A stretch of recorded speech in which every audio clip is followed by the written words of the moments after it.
Ozzie Jurock joins me on the line right now, though he's joining me live from Berlin. Lots of action. You know where the action is, don't you, Ozzie?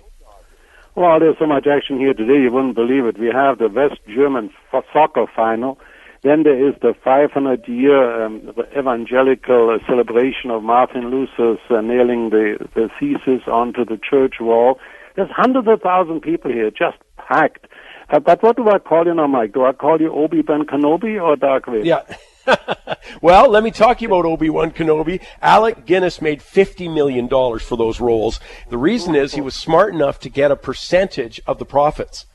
While Harrison was getting 10,000, he got a percentage of the profits, made over $50 million. Fantastic, yeah. So you can just call me old.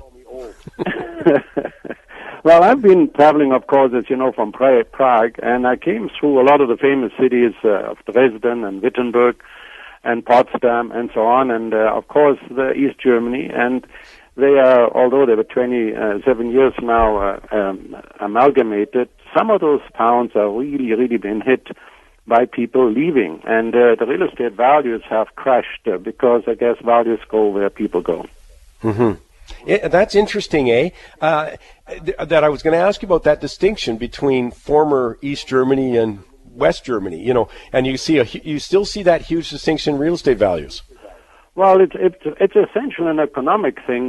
This was a communist system, so you had agriculture was communal based, and so the problems are not just that people leaving; it's why they're leaving. Some things were simply made better in the West. The factories were better, the products were better, so the East Germans had to close down. And the communists let almost everything disintegrate. I mean, we saw some tender loving care. I mean, much tender loving care houses, but still, fixable on a quarter of an acre for about 20,000 euros, and like no takers. Yeah, interesting. I mean, it is a reminder. We've talked about this, I know, but what worries me about all the talk in real estate in our country from politicians is they want to create affordability through killing demand. That is not a good idea. Yeah, you want to create or mitigate some of the challenges of affordability. You've got to do it through supply, which helps the economy. But literally, think about that. I mean, we're always talking about raising taxes. Whether it's a purchase tax or whether it's a foreign buyer's tax, whether it's more stringent mortgage rules, it's all attacking the demand side. And you're getting a first-hand look there, as you say. There's no demand. Look what happens. As you say, you've always told us, real estate values goes where people do, and where people go where the jobs are. So it's a very dangerous thing to be wishing for a down market. Yeah, so a lot of people from East Germany, of course, moved to Berlin. They moved to Leipzig or the total western cities.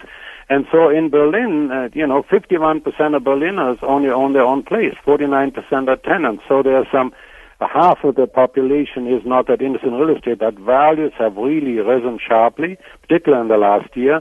And so the action is all on the more upscale side. But the interesting new thing or different thing in Berlin and some of the big cities in Germany is that a new condo is valued far higher than a used condo. And primarily, of course, the used condo could be very old. We have the city is hundreds of years old. So 1,000 square foot unit in the middle of Berlin is between 350,000 to $1,000,001 if it's new.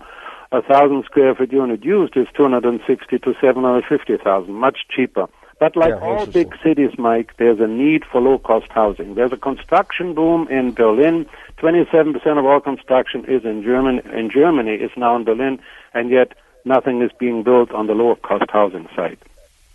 Let me just, I want to change gears for a second, Ozzie. You told me a while ago that you looked, at Craigslist, and you were looking at condo assignments, and I didn't get the significance in that till recently when I watch, so many condo, so I buy a pre-sale. And then I look at Craigslist and I watch the price escalation. This is a market that really seems hot. Yeah, we're writing about it in our newsletter that came to my attention again because we doubled the number of units that are being offered. There was 98 units on Thursday on Craigslist, both from private sellers and realtors.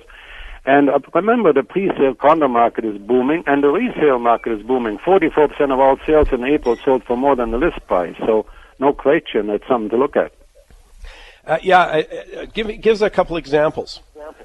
Yeah, well, first of all, if you looked at, say, the Voda at Falls Creek, a 464 square foot unit was priced originally at about $360. Now it's offered at $590.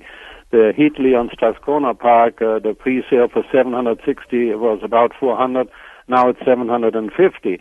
And so across the board, Mike, buildings are up 20 to 30% in terms of offering on Craigslist to do an assignment. Very quickly, so is there anything to be careful of when you're looking at if you're thinking about buying a? Oh, okay. Absolutely. I mean, if you're buying an assignment, you must be confident prices will go up. Still keep looking at the building. You're still buying that developer. Mid-price developments generally seeing the highest price hikes. Assignments of luxury units are actually only close to pre-sale values. Remember, there's no foreign tax on assignments. Pre-sale contracts are not subject to the BC rules on assignments yet. So there is something to look at. Well, that's interesting. Well, they should just go to Jurock.com. I think that's my solution to that one. Check out Jurock.com and get all the details on that. But it's a fascinating side of the market. I don't hear anybody else talking about Ozzie, and so that's great stuff. Now, look, tell me when they're kicking you out of Europe. Well, actually, I'm heading to London next week. I'll be back next weekend, though. But remember, very quickly, I just saw Schloss Wörlitz from Prince Franz Leopold, a classic castle. He created large preserved lakes and grounds. He was very progressive in many ways, not in the least of which he's purported to have sired more than 350 children. Mike, we live in the wrong century. My God, 350 children. I mean, you're even going to have, Wilt Chamberlain's going to be jealous of that number. Ozzie, go out and have a great trip to London. We look forward to having you back. Thanks for having me. Take care. Thanks for taking the time.